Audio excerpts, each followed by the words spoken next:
الحمد للہ وکفا والصلاة والسلام علی عباده الذین اصطفا خصوصاً علی افضلہم وخاتم النبیین محمد الامین وعلی آلہ وصحبہ اجمعین اما بعد فاعوذ باللہ من الشیطان الرجیم بسم اللہ الرحمن الرحیم لیس البر ان تولوا وجوہکم قبل المشرق والمغرب ولکن البر من آمن باللہ والیوم الآخر والملائکۃ والکتاب والنبیین وآتى المال على حبه ذوي القربى واليتامى والمساكين وابن السبيل والسائلين وفي الرقاب وأقام الصلاة وآتى الزكاة والموفون بعهدهم إذا عاهدوا والصابرين في البأساء والضراء وحين البأس أولئك الذين صدقوا وأولئك هم المتقون صدق الله العظيم۔ پچھلی 3 نشستوں میں ہم نے آیہ بر کا تقریباً نصف حصہ مکمل کر لیا۔ اب اس روح نیکی کا جب ظہور انسان کی شخصیت میں ہوتا ہے تو اس کے جو مظہر عملی ہیں ان کا بیان شروع ہو رہا ہے۔ یہاں نوٹ کرنے کی بات ہے کہ سب سے پہلا مظہر،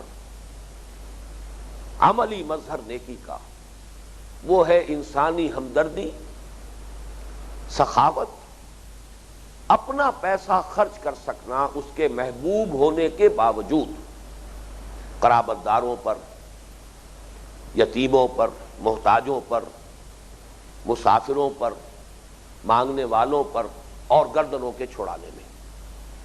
یہ بات بڑی اہم ہے۔ قرآن مجید میں موضوع کے اعتبار سے ترتیب بدل جاتی ہے۔ جیسے اگر اطاعت کا معاملہ زیر بحث ہوگا تو اللہ کی اطاعت کے فوراً بعد رسول کی اطاعت آئے گی۔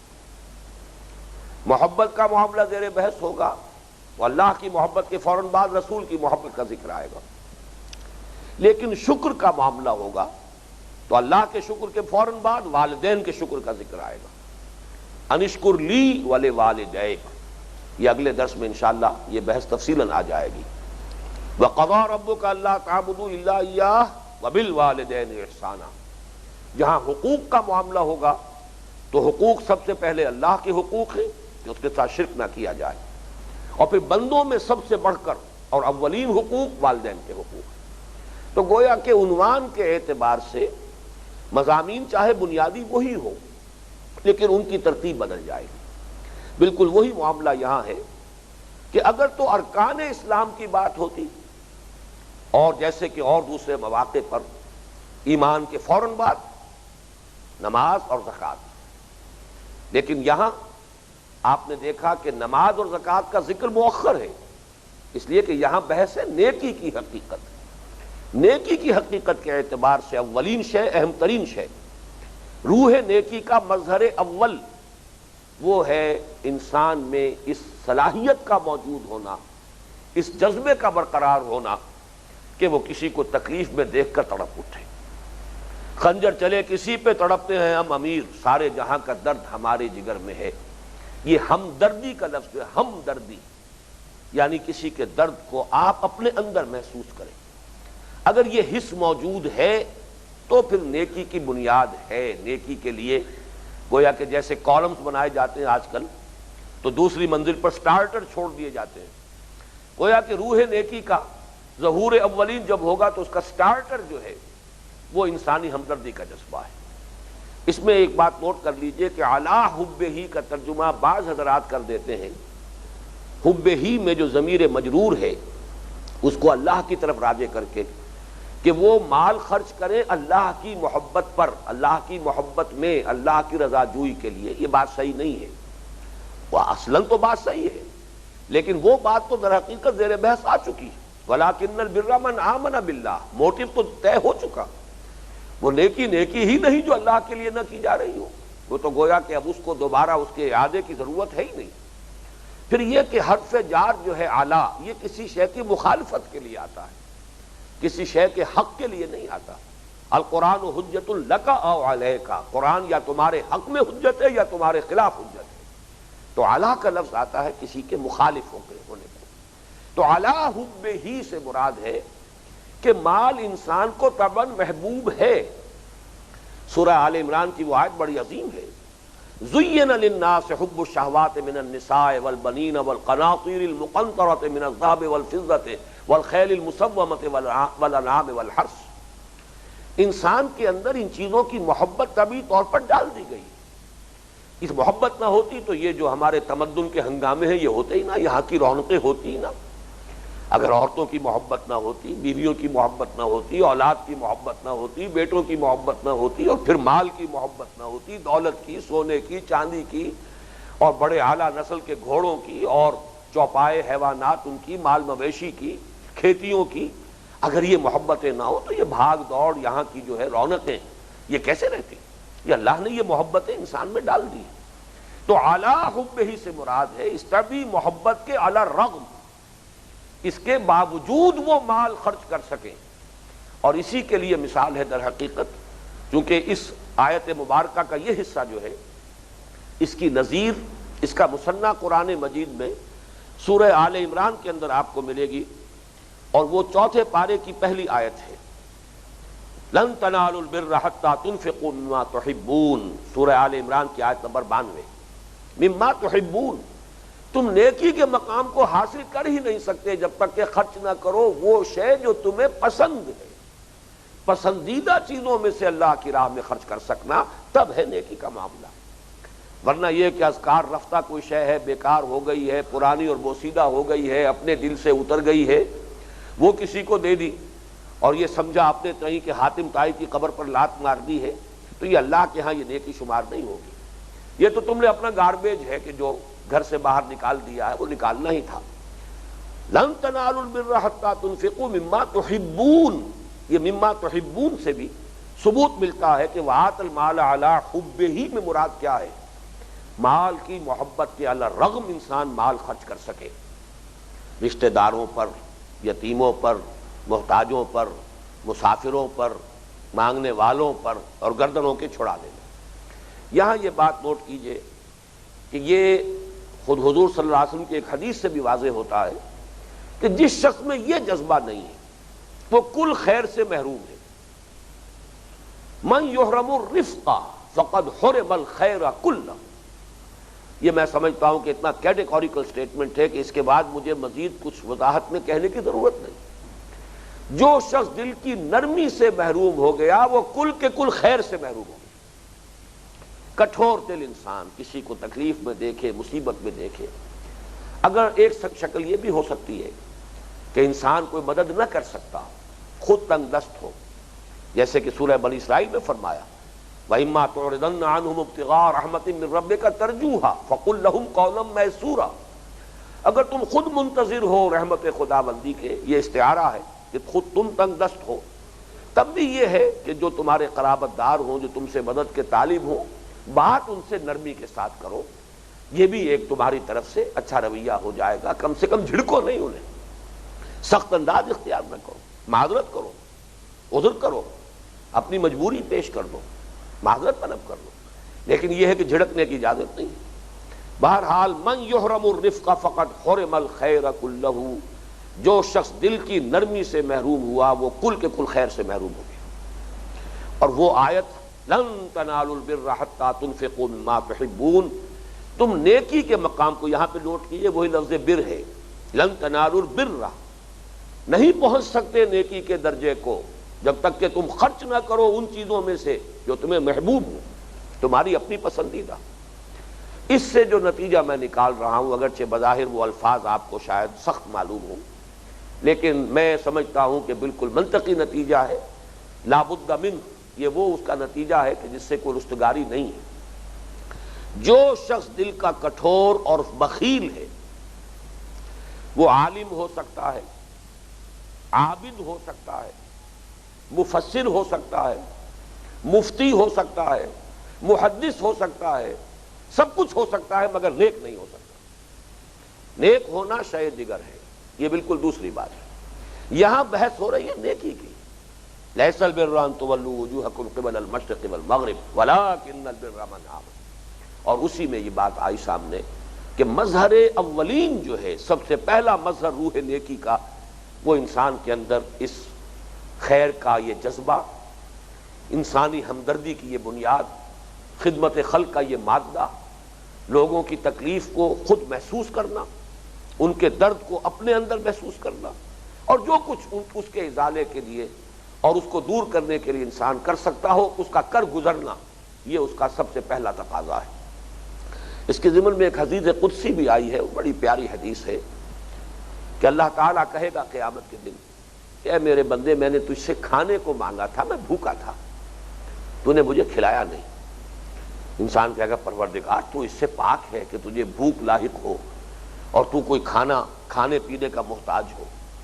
اللہ فرمائے گا کہ میرا وہ فلاں بندہ جو بھوکا تھا، اس نے تیرے سامنے دست سوال دراز کیا تھا، وہ میں ہی تو تھا۔ یعنی سائل کی آستین سے نکلنے والا ہاتھ حقیقت کے اعتبار سے اس کا نہیں، اللہ کا ہاتھ ہے، اور اس کو اگر کسی نے ٹھکرا دیا ہے تو گویا کہ وہ اللہ کو ٹھکرا رہا ہے۔ بلکہ اس سے بھی زیادہ سخت الفاظ آئے اس کے بعد، اے میرے بندے میں ننگا تھا، میں نے چاہا کہ تو میرا تن ڈھانپ دے، تو ڈھانپ سکتا تھا، تجھے میں نے اتنی وسعت دی تھی، تیرا امتحان لے رہا تھا، میں ننگا تھا، لیکن تو نے انکار کیا۔ انسان پھر وہی کہے گا پروردگار تو اس سے پاک ہے، اعلیٰ ہے، عرفہ ہے، منزہ ہے کہ تجھے کوئی عریانی لاحق ہو۔ اللہ فرمائے گا میرا فلاں بندہ، اس کے پاس تن ڈھانپنے کے لیے لباس نہیں تھا، اس نے تجھ سے سوال کیا تھا، وہ میں ہی تو تھا۔ تو یہ ہے در حقیقت اس معاملے کی اہمیت، اس کو اچھی طرح سمجھ لیجئے۔ اب اس میں ذرا گہرائی میں جائیے۔ یہ جو 6 مستحقین جو بیان ہوئے ہیں، ان میں جو ترتیب ہے وہ بڑی اہمیت کی حامل ہے، بڑی فطری ترتیب۔ سب سے پہلا حق انسان پر جو ہے وہ اپنے قرابت داروں کا ہے۔ یہ در حقیقت سوسائٹی کی تنظیم کے لیے بڑا بنیادی اصول ہے، الاقرب فالاقرب۔ پہلے جو قریب ترین ہے وہ مستحق ہے آپ اس کے ساتھ اس نے سلوک کریں، پھر اس کے بعد جو اس سے قریب تر ہے، پھر اس کے بعد جو اس سے قریب تر ہو۔ یا الاول فالاول اور الاقرب فالاقرب۔ جیسے یہ دعوت و تبلیغ میں یہ تدریج ضروری ہے، اسی طرح خیر اور نیکی اور خدمت خلق کے اعتبار سے بھی یہ تدریج ضروری ہے، اور یہ تدریج اللہ نے مقرر کی ہے۔ ہوتا کیا ہے بسا اوقات کہ ہو سکتا ہے کسی شخص کے اپنے حقیقی بھائی کی کوئی بیوہ اور اس کے یتیم بچے موجود ہوں، ان کی تو وہ مدد نہ کرے، ان کی سرپرستی نہ کرے، اور دور دراز جا کر اس نے اپنے کوئی خیرات گھر کھول دیے ہوں اور لنگر جاری کر دیے، تو اس کا اگر تجزیہ کریں گے یہ کیوں ہو رہا ہے ایسا، اصل میں معلوم ہوگا کہ اس بھائی سے کوئی پرخاش تھی، کوئی شکوہ یا شکایت تھی، یا وہ اپنی اس بیوہ بھابھی سے کوئی شکایت ہے، کوئی شکوہ ہے، اس نے فلاں وقت یہ کہا، اس نے فلاں وقت ہمارے خلاف یہ کیا تھا۔ گویا کہ یہاں اپنا نفس آڑے آ رہا ہے، جبکہ شرط کیا ہے؟ اس کی بہترین حدیث وہ ہے، من احب للہ وابغض للہ واعطى للہ ومنع للہ فقد استقبل الایمان۔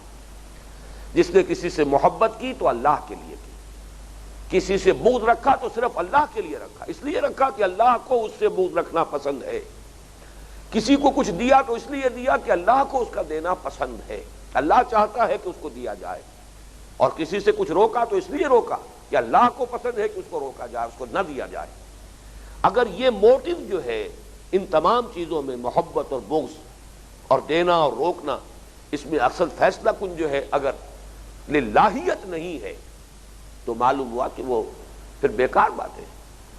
ہاں یہ للہیت پوری ہو جائے فقد استکمل الایمان، اس شخص نے اپنے ایمان کی تکمیل کر لی۔ یہ بھی گویا کہ جو بحث ہم مکمل کر چکے تھے پچھلی نشست میں، یہ مزید اسی کی توثیق ہو گئی کہ نیکی کے لیے اصل اہم شے، فیصلہ کن شے وہ ایمان ہے، کہ جو اصل موٹو فراہم کرتا ہے، صحیح محرک عمل اور جذبہ محرکہ دیتا ہے انسان کو۔ تو سب سے پہلے قرابت دار، اس کے بعد یتیم۔ یہ گویا کہ پوری نوع انسانی کی ایک مشترک جو ہے ذمہ داری ہے، جو بھی جن کی بھی سرپرست جو ہے وہ اٹھ گئے ہیں، والد کا سایہ سر سے اٹھ گیا ہے، یتیم جس کے ضمن میں اس حد تک بھی فرمایا ہے کہ انا وکافل الیتیم کہاتین یوم القیامہ، میں اور کسی یتیم کی کفالت کرنے والا قیامت کے دن ایسے ہوں گے جیسے یہ دونوں انگلیاں جڑی ہوئی ہیں۔ قرآن مجید میں خود حضور سے جو خطاب ہوا، فَأَمَّا الْيَتِيمَ فَلَا تَقْهَرْ وَأَمَّا السَّائِلَ فَلَا تَنْهَرْ، تو وہاں پر بھی یتیم کا معاملہ جو ہے وہ بڑی اہمیت کا حامل ہے۔ مساکین، محتاج، اس لفظ کی اصل ہے مسکنت. مسکنت کہتے ہیں کم ہمتی کو. ضربت علیہم الذلۃ والمسکنۃ وباؤوا بغضب من اللہ. دیکھنے میں بظاہر ایک شخص صحت مند نظر آ رہا ہے، لیکن جسے آج کل ہم کہتے ہیں نیورستھینیا کا مریض ہے، اعصاب ڈھیلے پڑ چکے ہیں، ہمت نہیں رہی، اندر سے ہمت جواب دے چکی ہے، اندر سے آدمی ٹوٹ پھوٹ گیا ہے. ویسے دیکھنے میں صحیح سالم نظر آ رہا ہے، جیسے فالج کا مریض ہے، آخر لیٹا ہوا ہے، نظر آ رہا ہے صحیح سالم ہے، اس کے تمام اعضاء صحیح ہیں، بالکل درست ہیں، لیکن یہ کہ اندر کہیں کوئی ایسی جو ہے وہ خلل واقع ہوا ہے اعصابی نظام میں کہ وہ ہاتھ صحیح ہونے کے باوجود جنبش نہیں کھا رہا. اسی طریقے سے پوری انسانی شخصیت بھی ہو جاتی ہے. تو مسکنت اس کا نام ہے. محتاج اسی وجہ سے کوئی شخص سیلف سپورٹ نہیں کر پا رہا اپنے آپ کو، اپنے پاؤں پر کھڑے ہونے کی اس میں ہمت نہیں ہے. وابن السبیل، یہ خاص طور پر آج بھی کسی بھی مسافر کو کسی وقت ایسی صورتحال پیش آ سکتی ہے. پچھلے زمانے میں معاملہ خاص طور پر اہم تھا، نہ یہ ہوٹلز تھے اور نہ یہ سارا جو انتظام ہے، سرائے جو اگر کہیں ہے کسی نے کھول دی ہے، کسی مخیر آدمی نے کوئی دھرم شالہ ہے تو بات دوسری ہے، ورنہ یہ ہے کہ اس مسلم معاشرے میں خاص طور پر یہ کسی بھی مہمان کے لیے، کسی بھی مسافر کے لیے 3 دن کی مہمان نوازی اس کی جو ہے یہ گویا کہ ایک آبادی کے لوگوں کی اجتماعی ذمہ داری ہے. اور یہ ہوا کرتا تھا، خود ہمارے اپنے بچپن میں ہم دیکھتے تھے کہ مسجدوں میں جو لوگ محلے کے کھاتے پیتے لوگ ہوتے تھے، یا کوئی مسجد ہی کا فرض کیجئے کوئی چودھری ہے، محتمم ہے، تو وہ عشاء کی نماز کے وقت خاص طور پر دیر تک مسجد میں رہتے تھے کہ اگر کوئی مسافر ہو اور وہ خود سوال کرنے سے کترا بھی رہا ہو تو بہرحال دیکھ لیا جائے کہ اگر کوئی ہے مسافر یہاں تو اس کے کھانے پینے کا اہتمام ہو جائے. والسائلین کا معاملہ بھی بڑا ذرا وضاحت طلب ہے، اس لیے کہ بظاہر ایسا محسوس ہوتا ہے کہ شاید قرآن مجید اپنی اس تعلیم کے ذریعے سے یہ جو پیشہ ہے بیگری کا، یہ جو مانگنے کا، بھیک مانگنے کا پیشہ بن گیا ہے، شاید اس کو اس سے تقویت حاصل ہو جاتی ہے. سائلین کے لیے اگر یہ تاکید ہے، سائلوں کو جھڑکو مت. یہاں تک بھی فرمایا گیا کہ سائل کو کچھ نہ کچھ اگر دے سکتے ہو تو ضرور دو، خواہ وہ گھوڑے پر سوار ہو کر تمہارے پاس آیا ہو، اس لیے کہ تم نہیں جانتے کہ کسی شخص کے کیا حالات ہیں، کس مخمصے میں وہ پھنس گیا ہے. اب اگر اس نے تمہارے سامنے دست سوال دراز کر ہی دیا، اپنی عزت نفس اپنی ہتھیلی پر رکھ کر تمہارے سامنے پیش کر دی، تو اب یہ تمہاری شرافت اور مروت کے منافی ہوگا کہ تم ٹھوکر مار دو. کچھ دے سکتے ہو دو، نہیں دے سکتے ہو معذرت کر لو، خوش اسلوبی کے ساتھ معذرت کر لینا، یہ بھی صحیح ہے. تو ایک طرف تو یہ اہتمام ہے، وَأَمَّا السَّائِلَ فَلَا تَنْهَرْ وَإِمَّا تُعْرِضَنَّ عَنْهُمْ ابْتِغَاءَ رَحْمَةٍ مِّن رَّبِّكَ تَرْجُوهَا فَقُل لَّهُمْ قَوْلًا مَّيْسُورًا. ایک طرف یہ اہتمام ہے اور تاکید ہے، اور جیسا کہ میں نے عرض کیا ایک حدیث میں یہ الفاظ آئے کہ چاہے وہ گھوڑے پر سوار ہو کر آیا ہو اور سائل ہے، اسے کچھ نہ کچھ دو. لیکن دوسری طرف یہ بھی ہے کہ سوال کی انتہائی مذمت آئی ہے، سوال کرنے سے روکا ہے، یہ ترغیب دلائی گئی ہے، محنت کرو، مشقت کرو، مزدوری کرو، بوجھ اٹھاؤ. جیسے کہ ایک حدیث جو ذرا سے لفظی فرق کے ساتھ آئی ہے حضرت ابو ہریرہ رضی اللہ تعالی عنہ سے، وہ ذرا مختصر ہے لیکن متفق علیہ ہے، بخاری اور مسلم دونوں میں ہے. اور وہی مضمون آیا ہے حضرت زبیر بن العوام رضی اللہ تعالی عنہ، جو یکے از عشرہ مبشرہ ہیں. وحواری الزبیر لکل نبی حواری وحواری الزبیر، میرے حواری ہے زبیر. ان کی روایت ہے جس میں آیا ہے کہ تم میں سے کسی شخص کے لیے یہ بہتر ہے کہ وہ رسیاں لے، پہاڑ پر جائے، لکڑیاں کاٹے، لکڑیوں کا گٹھا پیٹھ پر لاد کر لائے اور اسے بیچے، اور اس سے وہ اپنی عزت نفس کو بچائے. اللہ تعالیٰ جو ہے اس محنت کے ذریعے سے اسے اس سے محفوظ رکھے کہ وہ کسی کے سامنے دست سوال دراز کرے، پھر چاہے تو وہ شخص اسے کچھ دے دے اور چاہے تو اس کا ہاتھ جو ہے خالی لوٹا دے. یہ تو دینے والے کے اختیار میں ہے. تو اس خفت سے بچنا جو ہے اس کے لیے محنت کرنا، مشقت کرنا، لکڑیاں کاٹ کر لانا اور اس کا بوجھ اٹھا کر لا کر اور اسے کہیں آبادی میں بیچنا، یہ کہیں بہتر ہے اس سے کہ کسی کے سامنے دست سوال دراز کرو. تو ان دونوں چیزوں کو سامنے رکھیے کہ در حقیقت اس سے ایک بہت ہی بیلنس تعلیم سامنے آتی ہے. سوال کی مذمت بڑے ہی لطیف انداز میں فرمایا، الید العلیٰ خیر من الید السفلیٰ، اوپر والا ہاتھ نیچے والے ہاتھ سے بہتر ہے. اوپر والا ہاتھ دینے والا ہاتھ ہے، نیچے والا ہاتھ لینے والا ہاتھ ہے. اوپر والا ہاتھ بہتر ہے نیچے والے ہاتھ سے. یعنی کیوں نہیں تم دینے والے بنتے، کیوں لینے والے بنتے ہو؟ محنت کرو، مزدوری کرو. اور اس کی وہ بہترین مثال میرے ذہن میں ابھی آئی کہ جب حضور نے غزوہ تبوک کے موقع پر عام ایک اعلان کیا کہ اب اللہ کے دین پر بڑا کڑا وقت آن پڑا ہے، جو شخص جو کچھ دے سکتا ہو دے، پیش کرے. جو بھی کوئی شخص تعاون کر سکتا ہے مالی لے آئے. اس موقع پر حضرت ابو بکر اپنا کل اثاثہ لے آئے رضی اللہ تعالیٰ عنہ. حضرت عمر جو بھی کچھ ان کے پاس تھا اس کو نصفین میں تقسیم کر کے اس کا آدھا جو ہے گھر میں چھوڑا، آدھا لے آئے. ایک انصاری صحابی کے پاس کچھ نہیں تھا، مزدور. انہوں نے رات بھر محنت کی، مزدوری کی، ایک باغ میں کنویں سے پانی کھینچ کھینچ کر مشقت کر کے اور باغ کو سینچا. صبح کے وقت باغ کے مالک نے کچھ کھجوریں، ظاہر بات ہے کہ تھوڑی نہیں ہوگی، کچھ نہ کچھ 2-4 سیر 5 سیر کھجوریں ان کو دن رات بھر کی اس مشقت کی مزدوری کے طور پر دی. اب انہوں نے اس کے 2 حصے کیے. ایک حصہ جا کر گھر میں دے دیا اپنے اہل و عیال کے لیے، یہ تمہارے لیے دن بھر کا راشن ہے. اور وہ نصف جو ہے اس میں سے لا کر حضور کی خدمت میں پیش کر دیا، یہ میری جانب سے، یہ گویا کہ کنٹریبیوشن ہے میری، یہ میری طرف سے پیش ہے. اور حضور نے پھر اس کی یہ قدر فرمائی، جبکہ جو منافقین وہاں موجود تھے انہیں فکرے چست کیے. جی ہاں، ان کھجوروں کے بغیر تو یہ مہم سر ہو ہی نہیں سکتی. یہ تبوک کی مہم کیسے اس کا ساز و سامان فراہم ہو سکتا ہے جب تک یہ کھجوریں نہ ہو؟ تو مذاق اڑایا، استہزاء کیا، تمسخر اڑایا. لیکن حضور نے اس کا یہ مقام معین کیا کہ فرمایا کہ وہ جو بھی سامان جمع ہوا تھا، اس کا ڈھیر بنا ہوا تھا، ان کھجوروں کو اس پورے ڈھیر کے اوپر پھیلا دو، اس لیے کہ اللہ کی میزان میں یہ اس پورے ڈھیر سے زیادہ وزنی ہے. تو اصل معاملہ نیت کا ہے. تو دینے والے بنو، لینے والے نہ بنو. البتہ یہ تعلیم اپنی جگہ ہے. جس نے اپنی عزت نفس پیش کر دی تمہارے سامنے، اب تمہاری شرافت اور مروت جو ہے اس کے یہ منافی ہوگا کہ اسے ٹھوکر مارو.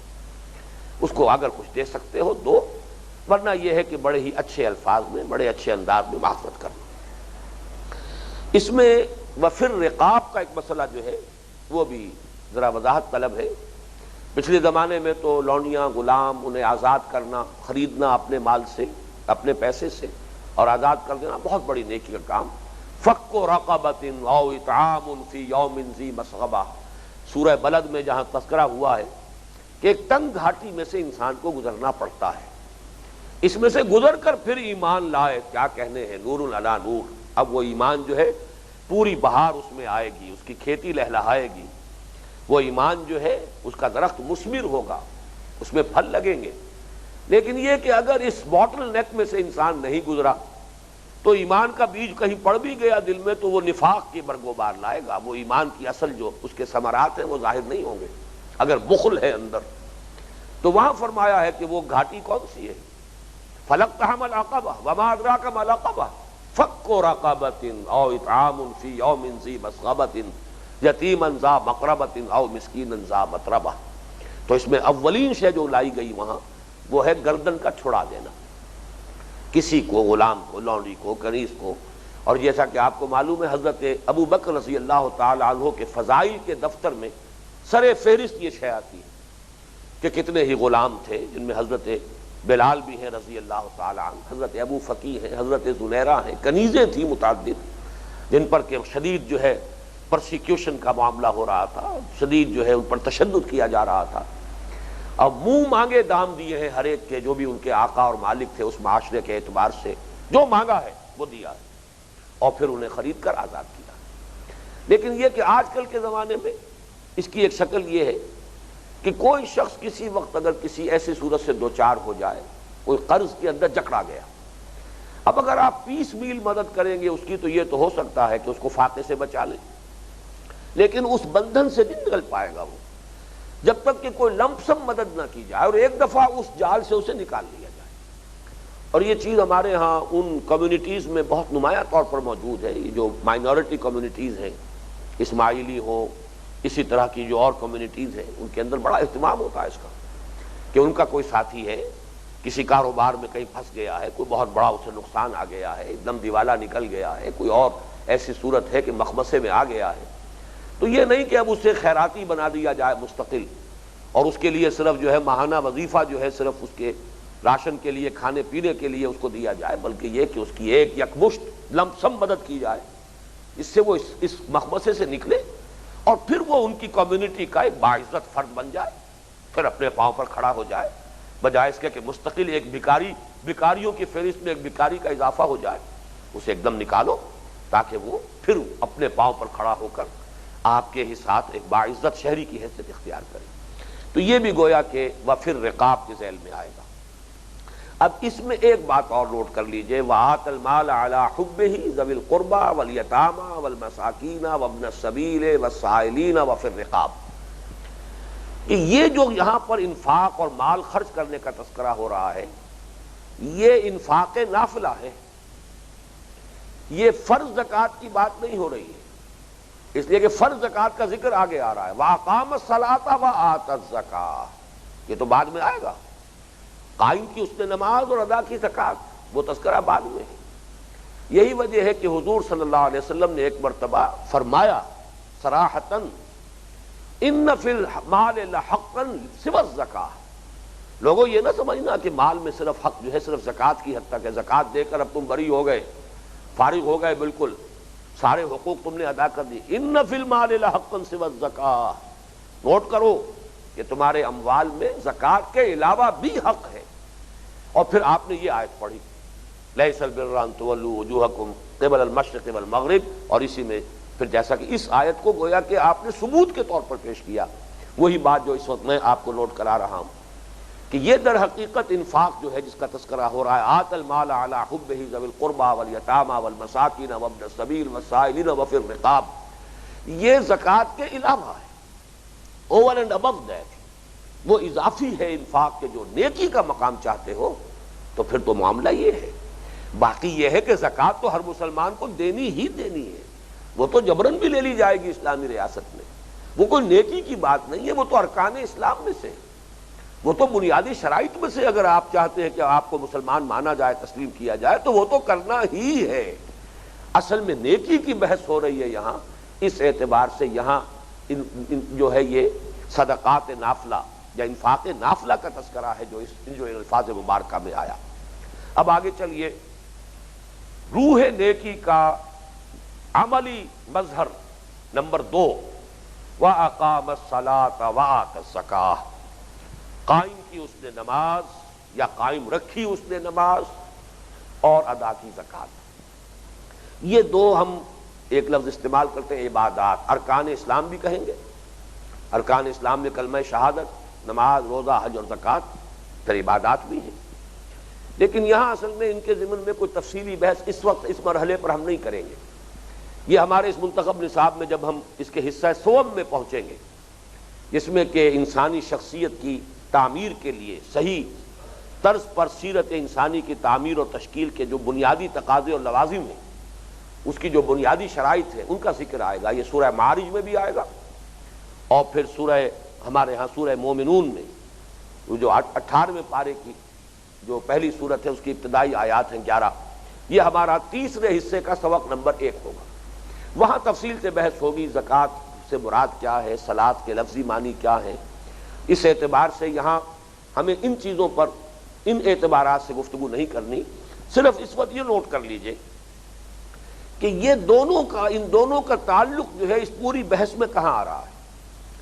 اب تک ہمارے سامنے 2 چیزیں آئیں، نیکی کی روح ایمان، نیکی کا عملی مظہر نمبر 1 انسانی ہمدردی اور اپنا مال اس کی محبت کے علی الرغم لوگوں کی ضروریات کو پورا کرنے میں خرچ کر سکنے کی صلاحیت۔ اب دیکھیے، ان دونوں جذبوں کی مستقل آبیاری کے لیے یہ 2 عبادات ہیں جو اللہ نے عطا فرمائی۔ نماز کیا ہے؟ یہ تجدید ایمان کا ذریعہ ہے، یہ ستون ہے ایمان کا، یہ تجدید ایمان ہے جو 5 مرتبہ ہم سے کرائی جاتی ہے۔ یہ در حقیقت جو سورہ فاتحہ ہے، ہمارے حصہ دوم میں غالباً پہلا سبق وہی ہوگا، سورہ فاتحہ، اس میں آپ دیکھیں گے کہ وہ ہے ہمارے ایمان کی تجدید۔ الحمدللہ رب العالمین الرحمن الرحیم، ایمان باللہ کی تجدید ہو گئی۔ مالک یوم الدین، ایمان بالآخرہ کی تجدید ہو رہی ہے۔ ہر رکعت میں یہ تجدید ایمان ہے۔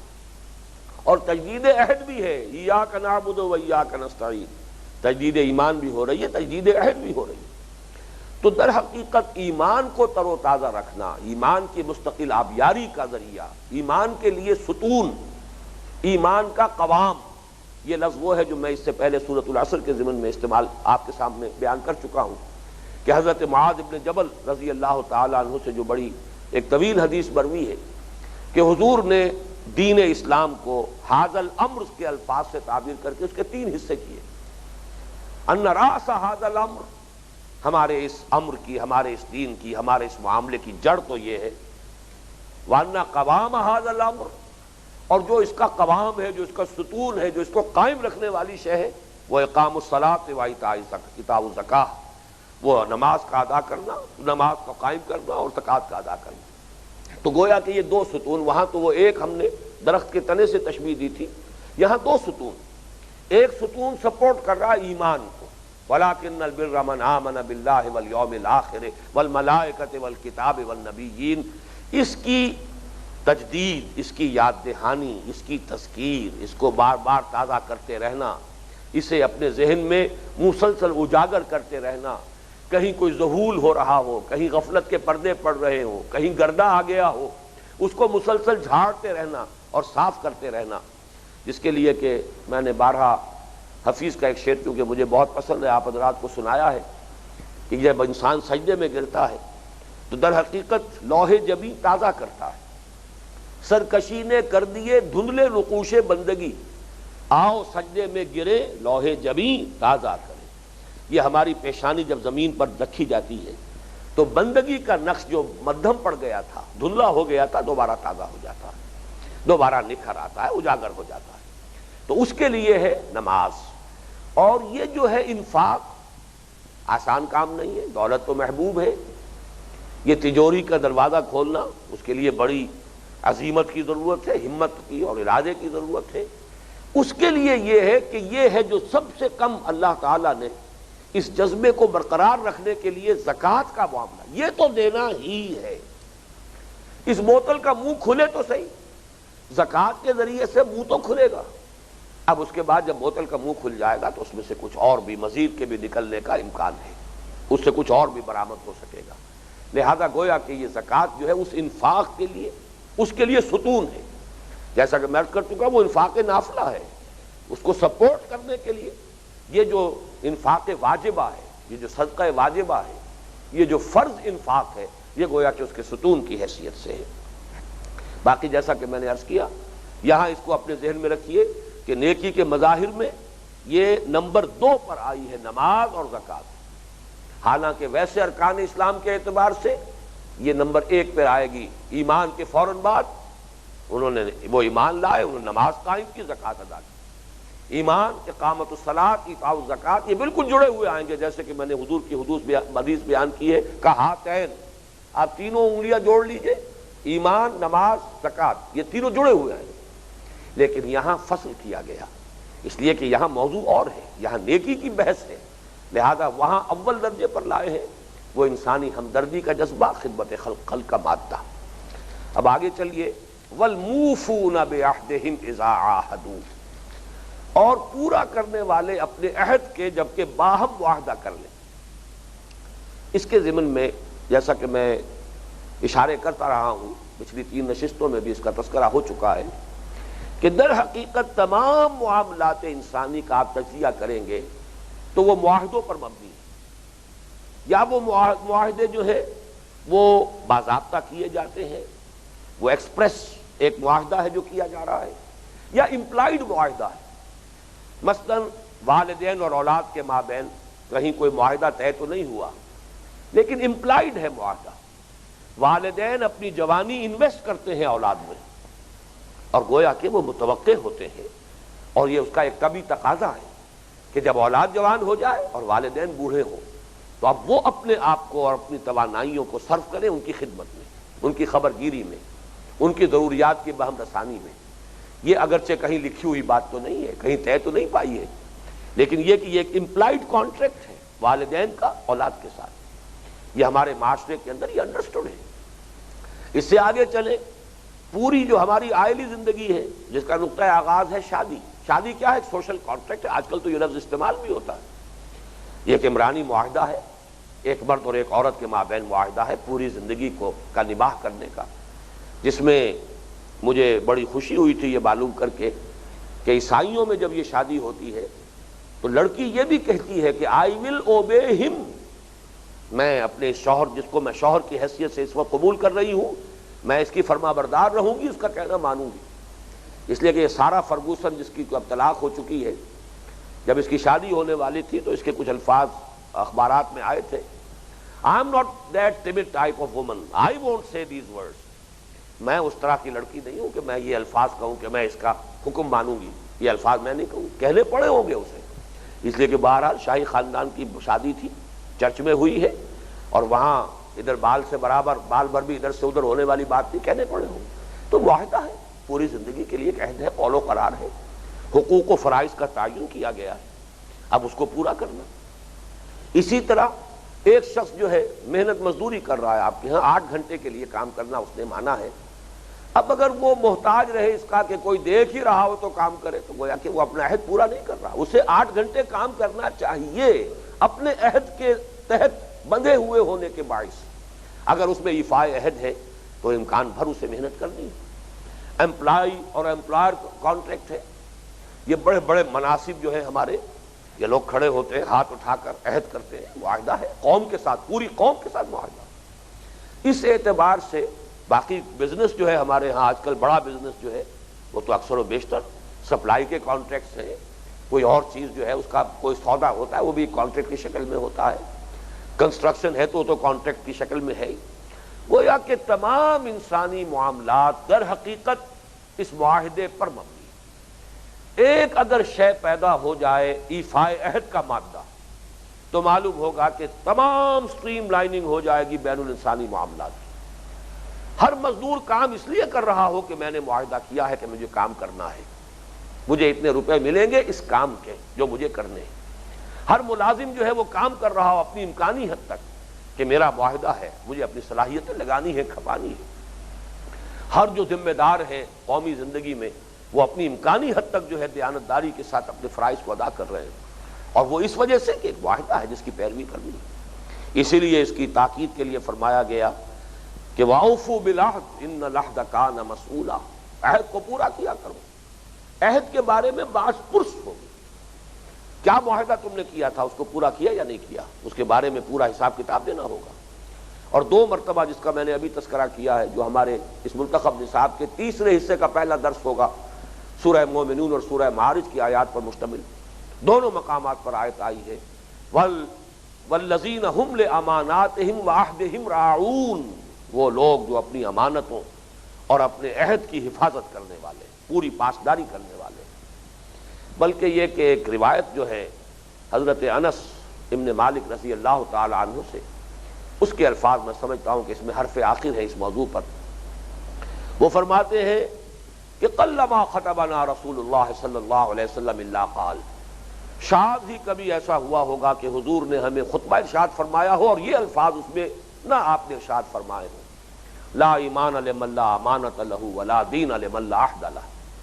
جس شخص میں امانت داری کا وصف نہیں، اس کے اندر کوئی ایمان نہیں، جس میں عہد کی پاسداری نہیں، اس کا کوئی دین نہیں. کتنا کیٹیگوریکل سٹیٹمنٹ ہے. لیکن یہ صرف کیٹیگوریکل نہیں ہے، بہت لاجیکل بھی ہے. اس لیے کہ دین نام ہے معاہدے کا. کل دین، کل شریعت جو ہے بندے اور اللہ کے درمیان ایک معاہدہ ہے. اسی لیے اس کو کہا گیا وَمِيثَاقَهُ الَّذِي وَاثَقَكُم بِهِ. یہ شریعت جو ہے جو اللہ نے ہمیں عطا فرمائی ہے، یہ میثاق ہے. میثاق کسے کہتے ہیں؟ باندھ لینے والی شے. یہ میثاق، موثاق، یہ در حقیقت اس میں آلہ ہے، باندھ لینے والی شے. در حقیقت جب ہم کہتے ہیں ایاک نعبد و ایاک نستعین، یہ بہت بڑا عہد ہے جو ہم کر رہے ہیں. اب ظاہر بات ہے جس شخص کے اندر انسانوں کے ساتھ عہد کر کے پورا کرنے کا مادہ ہوگا وہ یقیناً اللہ کے ساتھ بھی عہد کو نبھائے گا. جو انسانوں کے ساتھ چھوٹے چھوٹے عہد اور معاہدے کرتے ہیں ان کو پورا نہیں کرتے، وہ اللہ کے ساتھ پوری زندگی کا اتنا بڑا معاہدہ کیسے پورا کریں گے؟ تو لا دین لمن لا عہد لہ، کوئی دین نہیں اس شخص کا جس کے اندر عہد کی پاسداری نہیں. بہرحال اس نیکی کے بحث میں اس کا جو مقام ہے کہ وہ جو روح نیکی انسان کی شخصیت میں سرایت کر کے جب اس کے اثرات ظاہر ہوتے ہیں تو نمبر ایک انسانی ہمدردی اور خدمت خلق کا مادہ، نمبر دو عبادات نماز اور زکوٰۃ اہم ترین، نمبر تین معاملات انسانی کی اسٹریم لائننگ کے لیے ایفاء عہد۔ اب آخری حصہ آ گیا وَالصَّابِرِينَ فِي الْبَأْسَاءِ وَالضَّرَّاءِ وَحِينَ الْبَأْسِ، اور بالخصوص صبر کرنے والے۔ یہ بالخصوص کا لفظ کہاں سے آ گیا؟ اس کو تھوڑا سا نوٹ کر لیجئے کہ صابرون نہیں کہا، حالانکہ اس سے پہلے آیا وَالْمُوفُونَ بِعَهْدِهِمْ إِذَا عَاهَدُوا، یہ حالت رفعی میں ہے۔ یہاں یہ جو ہے حالت نصبی میں کیسے آ گیا؟ یہ حالت نصبی ہے، یہ حالت جری ہے۔ وَالصَّابِرِينَ یہ کیوں آیا؟ اس سے اشارہ ہو گیا کہ یہاں کوئی شے محذوف ہے۔ وَأَخُصُّ بِذِكْرِ الصَّابِرِينَ، اور خصوصیت کے ساتھ میں ذکر کر رہا ہوں صبر کرنے والوں، یعنی در حقیقت انسان کی شخصیت کا اصل امتحان ہوتا ہے یہاں آ کر۔ نیکی کے لیے کچھ خرچ بھی کر لیا، کچھ اور بھی کر لیا، عبادت گزاری بھی کر لی، یہ ساری چیزیں نیکی کی ہو گئیں، لیکن جس کو میں نے پہلے سورۃ العصر کے درس کے دوران اسٹرینتھ آف کیریکٹر کے نام سے کے لفظ سے تعبیر کیا تھا، وہ کیریکٹر کی اسٹرینتھ جو ہے اس کا ظہور تو ہوگا صبر۔ آپ تکلیفیں جھیل سکتے ہو، مصائب برداشت کر سکتے ہو۔ اخص بذکر صاحب، خص یا خص، خاص کرنا کسی چیز کو، واخص بذکر صابرین، اور خاص طور پر میں ذکر کر رہا ہوں الصابرین، صبر کرنے والوں کا، اس لیے میں نے اضافہ کیا خصوصاً صبر کرنے والے۔ یہ میں بیان کر چکا ہوں۔ یہ صبر کے تین جو مواقع ہیں، بھوک، فقر، فاقہ۔ باسا کا لفظ جب آتا ہے تو وہ بھوک کے لیے، فاقے کے لیے، فقر کے لیے آتا ہے۔ جب باس کا لفظ آتا ہے سختی، تو یہ جب اس شکل میں آئے گا تو یہ جنگ کے لیے کہ سخت ترین جو ہے مرحلہ، جہاں پر کہ انسان کی جو سب سے قیمتی متاع ہے اس کی زندگی، اسی کا گویا کہ خطرہ اور اندیشہ ہے، اس کا رسک لے کر انسان میدان جنگ میں جاتا ہے، تو وہ آخری بات ہے۔ ضرّا، ضرر سے تکلیف، جسمانی اذیت، جیسے کہ پرسیکیوشن ہو رہی تھی صحابہ کرام کی رضی اللہ تعالیٰ عنہم اجمعین، یا جیسے کوئی شخص، ایک واقعہ بھی آیا ہے کہ ایک صحابی کہیں زخمی ہو گئے کسی جنگ میں، اور زخم کی جو تکلیف تھی اسے برداشت نہیں کر سکے، خودکشی کر لی۔ لوگوں نے کہا کہ وہ تو جنت میں پہنچ گئے۔ حضور نے فرمایا تم کہتے ہو کہ جنت میں پہنچ گئے، میں نے تو اسے جہنم میں دیکھا ہے۔ تحقیق کی گئی تو معلوم ہوا کہ یہ مسئلہ ہوا۔ تو یہ صبر کر سکنا، وہ کوفت کو، جان اللہ کی امانت ہے، اس کو لے لینا کسی حالت میں جائز نہیں۔ خودکشی جو ہے یہ حرام موت، یہ گویا کہ کبائر میں سے ہے۔ تو صبر کرو، جھیلو، جب تک اللہ جان باقی رکھنا چاہتا ہے تمہارے جسم میں، اس کی رضا پر راضی رہو۔ اس کو خود اپنے ہاتھوں اس جان کو ختم کرنے کی اجازت نہیں ہے، یہ تو اللہ کی امانت ہے، وہی جب چاہے گا لے گا۔ تو اس اعتبار سے جھیل سکنا، برداشت کر سکنا۔ وَالصَّابِرِينَ فِي الْبَأْسَاءِ وَالضَّرَّاءِ وَحِينَ الْبَأْسِ، اس کا ذکر جو ہے اس سورہ بقرہ میں اس آیہ مبارکہ سے ذرا ہی پہلے، اس لیے کہ یہ 22ویں رکوع کی پہلی آیت ہے، 19ویں رکوع میں وہ مضمون آ چکا ہے۔ وَلَنَبْلُوَنَّكُمْ بِشَيْءٍ مِّنَ الْخَوْفِ وَالْجُوعِ وَنَقْصٍ مِّنَ الْأَمْوَالِ وَالْأَنفُسِ وَالثَّمَرَاتِ، ہم تمہیں لازماً آزمائیں گے اہل ایمان، ایمان کے دعوے داروں، خوف سے بھی، بھوک سے بھی، جانی اور مالی نقصانات سے بھی، یہ تمام امتحانات آئیں گے۔ وَبَشِّرِ الصَّابِرِينَ، اور اے نبی بشارت دیجئے صبر کرنے والوں، الَّذِينَ إِذَا أَصَابَتْهُمْ مُصِيبَةٌ قَالُوا إِنَّا لِلَّهِ وَإِنَّا إِلَيْهِ رَاجِعُونَ، جن پر جب بھی کوئی مصیبت آتی ہے تو بس ان کی زبان سے یہی الفاظ نکلتے ہیں، ہم اللہ ہی کے ہیں، ہم اللہ کی ملکیت ہے، جو اللہ چاہے، سر تسلیم خم ہے جو مزاج یار میں آئے، اللہ ہی کے ہیں، اسی کی طرف لوٹ جانے والے، وہ صبر کرنے والے۔ تو والصابرین فی الباساء والضراء وحین الباس۔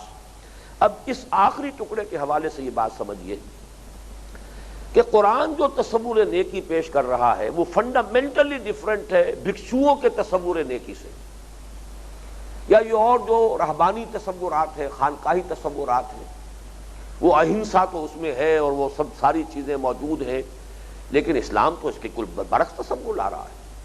آپ کہہ سکتے ہیں یہ بڑا ایگریسو کانسیپٹ ہے نیکی کا، اس میں جنگ کا تصور بھی ہے، حالانکہ عام انداز میں تو یہ کہا جائے گا کہ یہ جنگ تو بہت بری شے ہے، نہیں، اگر وہ جنگ حق کے لیے لڑی جا رہی ہے، اگر وہ جنگ نیکی کا بول بالا کرنے کے لیے لڑی جا رہی ہے تو یہ نیکی کا بلند ترین مقام ہے، یہ اللہ تعالیٰ کی محبوبیت کا مقام ہے۔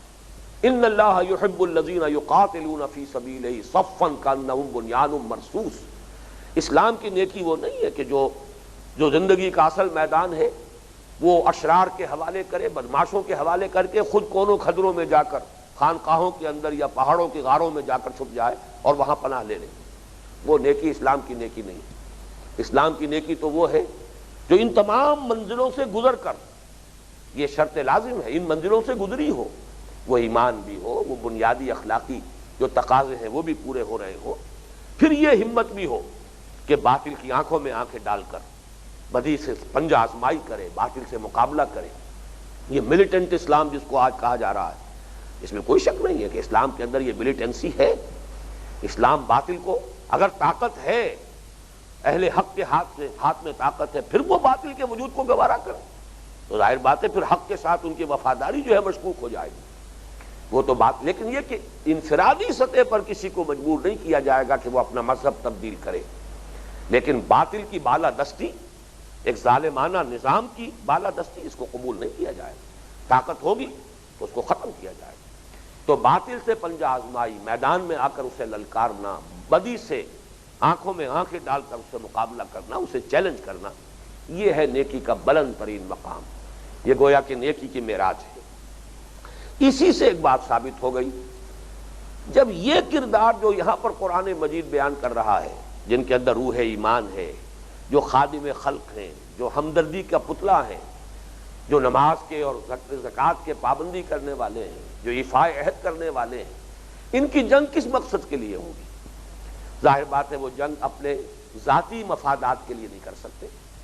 وہ جنگ جو ہے وہ صرف اپنے اقتدار کے حصول کے لیے، تلک الدار الآخرۃ نجعلھا للذین لا یریدون علوا فی الارض ولا فسادا، اپنا اقتدار مطلوب نہیں ہو سکتا انہیں۔